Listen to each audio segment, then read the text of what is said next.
there is a concerted effort in social engineering to break the social bonds that have always kept humans together as families. They have broken the bonds, the social bonds between men and women. They have broken the social bonds between the rich and the poor, between the blacks and the whites, between the Christians and the Muslims. Now they're going after adults and children and all the gender conversations. This is breaking society. And when the society is broken, we become vulnerable. That's not good for us.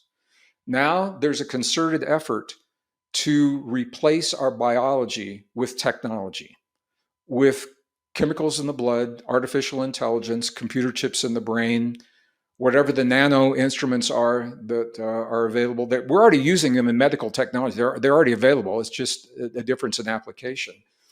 When we replace our biology with technology, our natural systems begin to atrophy, and we lose those systems.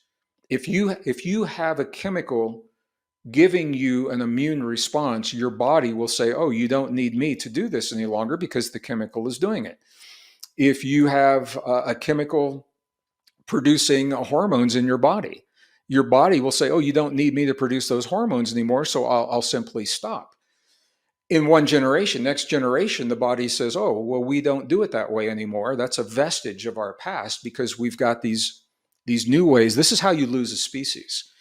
So when you put those together, John, what I have to say as a scientist, objectively, is that none of those things are good for us, we humans. So now you have to ask the question, who is it good for? Who would thrive on a planet with low CO2, colder temperatures, fewer people, no armaments, no technology to defend themselves, and vulnerable to technology for control? The answer to that question is the story of so many ancient and indigenous traditions of our relationship to life beyond this planet. Where we come from, who we emerged from. It's a whole conversation around that. I don't know how deep we want to get into that in this. It could be an entire conversation. The point that I want to make is that there's a concerted effort to make us and to make this world into something that's not good for us. And where this book really zeroes in is the part of us that once it's gone, we'll never get it back. And that is our humanness. Anything else, if we make a mistake, we've got decades, we can fix it, perhaps, unless it's nuclear war. But when it comes to our humanness, there is a concerted effort to denigrate and to replace our biology. And it's happening in ways, once again, through the marketing and things like that you never expect. I share two stories in the book, and I'm going to just share them briefly here, because some people may identify more with one than another. The alien abduction phenomenon, I had the honor and the privilege of knowing and touring in the conferences with John Mack before he died mysteriously in, I think it was 2004. And for those of you that don't know John Mack, he was a Harvard-trained professor. He was the head of the Department of Psychiatry in Harvard University. And what put him on the map was he began to take alien abduction seriously. And he wanted to explore them and explain them scientifically, where in the past they'd been written off as mental health issues, schizophrenia, hallucinations.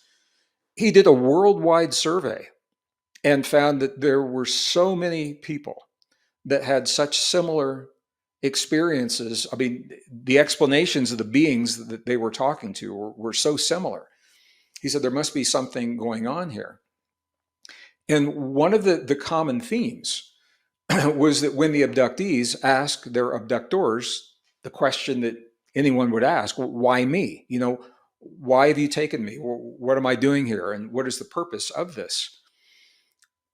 As different as the countries and the nationalities, and from the 1960s all the way up into the early 2000s, the stories were the same. And what they said was that they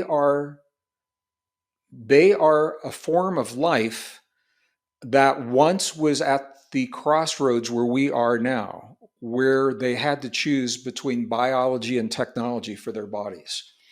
And they chose technology, they gave their biology away, and it was a mistake. And